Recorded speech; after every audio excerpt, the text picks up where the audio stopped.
wabarakatuh. Sugeng Ujing untuk semuanya. Ini kita di lahannya Bapak Suis. Pada pagi hari ini kita insya Allah akan mempraktekkan cara aplikasi pupuk dari soil good yang akan kita aplikasikan pada tanaman cabai. Kalau menggunakan dolomit yang tepung itu akan degrasi secara cepat, kemudian kalau terjadi angin ataupun apa dia akan terbang dan sebagainya. Itu kelemahannya. Kalau dengan soil good kita lebih bagus karena bentuknya granular dan kandungannya untuk silikanya 25%, kalsium oksidnya 40%. Jadi insya Allah kalau memang menggunakan soil good akan menghindari dari penyakit gejala kelayuan pada tanaman cabai. Itu akan mencegah. Tujuan mengasihkan dolomit atau kalsium oksid adalah itu. Dan bapak-bapak yang akan menanam cabai, kalau sudah menggunakan soil good, tidak perlu menggunakan dolomite yang sudah ada di pasaran. Kenapa? Karena soil good sudah lengkap. Ada silikanya, ada dolomit kalsiumnya, dan ada magnesiumnya. 3 Pak ya. Nanti kita praktekkan. Itu kira-kira Pak yang dari saya. Monggo, nanti kita praktekkan bersama-sama. Kita akan kalibrasikan pupuk soil good untuk kita aplikasikan sebagai pengolahan dasar pada tanaman cabai. Jadi untuk takaran dosisnya menggunakan antara 200 sampai 250 gram per bedeng ukuran panjang 5 meter. Kita gunakan, kita coba dengan 250 gram ya, silakan seperti ini.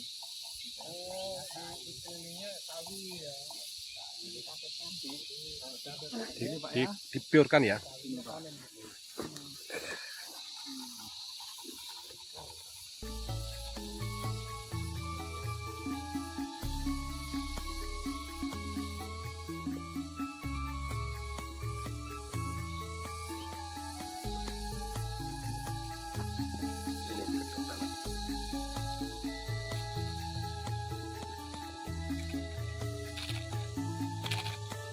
Nah, setelah tercampur dengan rata, nanti Bapak bisa gunakan sebagai dasaran lagi mungkin pupuk kandang ataupun fosfat.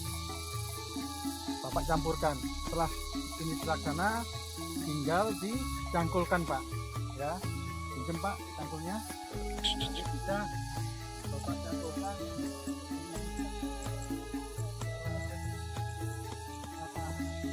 Dicampur. Pak ya.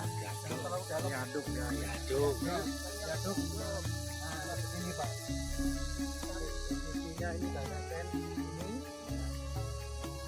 campur.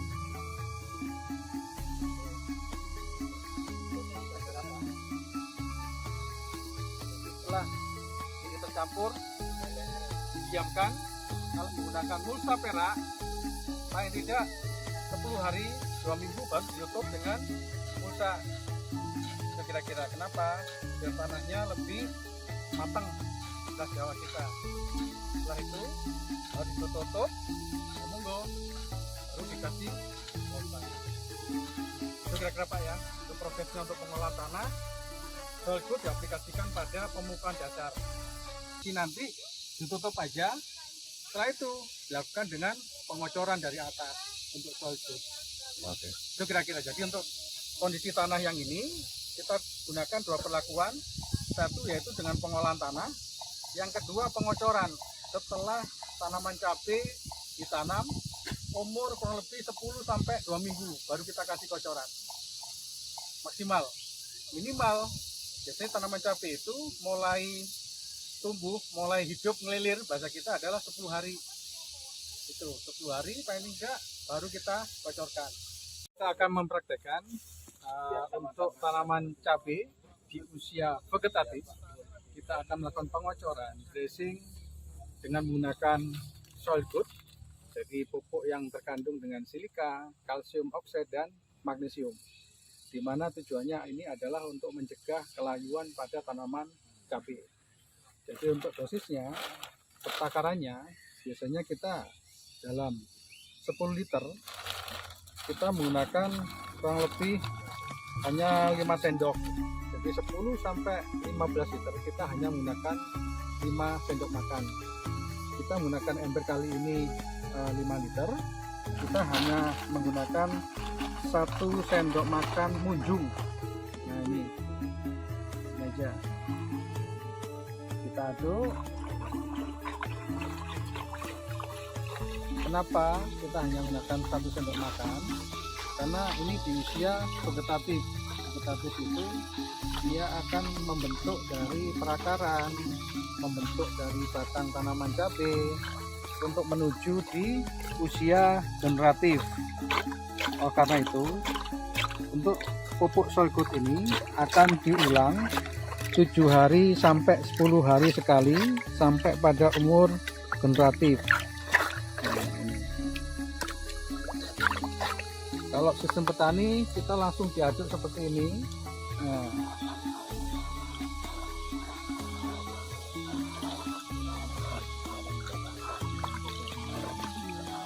Biar marem.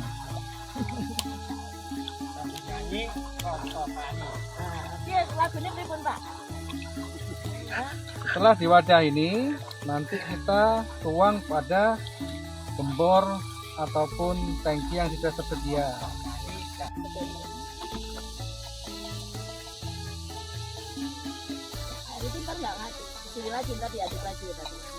Oh ya, tadi udah langsung diadukkan tadi ya. Ini baru ngisi takarannya. Sendok itu untuk 5 liter.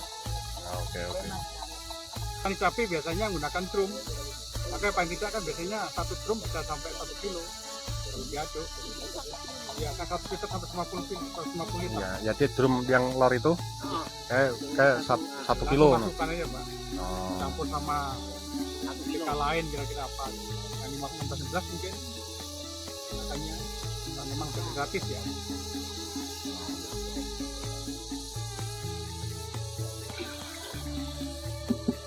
Jadi ada 2. Seperti itu, tapi kalau udah jadi tanaman, diproses dengan air. Ibu kita Kartini lagi mau ngocor nih. Ibu kita Kartini, petani milenial dari Jakarta turun desa. Oh iya. Jadi lagu film.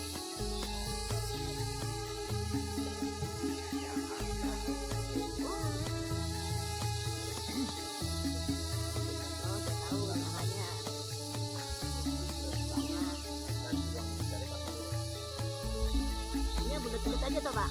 Iya. Cukup segini toh? Iya.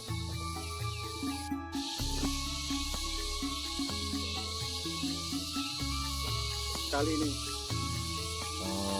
lebih mirip. Iya. Nah, kalau Ini kan makan adalah waktu vegetatif. Biasanya waktu vegetatif, tanaman umur vegetatif itu pertumbuhan ada gejala-gejala serangan hama maupun penyakit. Pupuknya sudah masuk, bagus, campuran dasarnya bagus, kocorannya bagus. Yang terpenting di sini adalah kita tetap pada pedoman 5 usaha tani atau panca usaha tani. Bibitnya bagus, di sini sudah menggunakan jenis cabai lestari, pengolahan tanah juga bagus, tadi Pak Sri juga bagus pengolahan tanahnya. Terus yang ketiga adalah pemupukan. Pemupukan itu nanti dilakukan pada fase pertumbuhan dan generatif pada tanaman cabai. Yang keempat adalah pengairan. Nah, di sini Pak Sri sudah mengoptimalkan bahwa lokasi ini terkadang tergenang air, oleh karena itu gulutannya dibuat tinggi. Nah, itu salah satu solusi untuk air yang ada di sekitar ini tetap larut, tetap terbuang. Yang kelima adalah pengendalian hama penyakit. Nah, ini yang harus kita perhatikan. Jadi ada 5 pokok atau panca usaha tani dalam menanam tanaman cabai. Contoh misalnya, ini tanaman cabai yang kecil ini. Nah, ini kan ceklek nih Pak. Nah, ini ada yang biasanya jangkrik atau yang hama kecil itu dia akan menggigit, biasanya seperti itu. Oleh karena itu, Bapak hendaknya menggunakan insektisida untuk mengendalikan hama jangkrik. Di toko terdekat ada seperti itu. Kemudian dengan pengendalian dengan insektisida yang yang dianjurkan ini juga akan memperkokoh dari tumbuhnya batang tanaman cabai pada fase vegetatif. Itu kira-kira. Untuk penggunaan fungisida itu juga dilakukan, tetapi yang tepung, yang tipis-tipis, contoh mancozeb 80%, dengan dosis nanti aplikasinya menggunakan dosis terendah. Dan terpenting, bapak-bapak kalau memang melihat di cabai, paling tidak kita kontrolnya adalah dari bawah. Misalnya ada nggak kira-kira tripnya di situ? Trip itu yang berbahaya, ya. Kemudian kutu kebul. Nah, kutu kebul itu sebagai pembawa dari bule. Nah, gitu Pak, nggih. Salah satu itu. Caranya gini Pak, periksa Pak ya. Nah, dilihat gini. Kira-kira ada nggak gejalanya dari bawah? Kalau ada gejala kecil 1 titik, Bapak harus kendalikan dengan insektisida yang dianjurkan. Kalaupun nanti nggak bisa, Bapak kalau ada rokok, kalau tidak merokok, Bapak pinjem, ini diasepin di sini. Ya, diasepin, dia akan keluar biasanya hama itu. Yang pertama. Atau yang kedua adalah Bapak mempelajari waktunya. Waktu di sini, waktu siang ini, hama akan istilahnya sembunyi. Ya kan? Sore hari atau pagi tadi, Bapak lihat. Kontrol lagi kira-kira. Biasanya kalau cabuk putih juga ada di sini.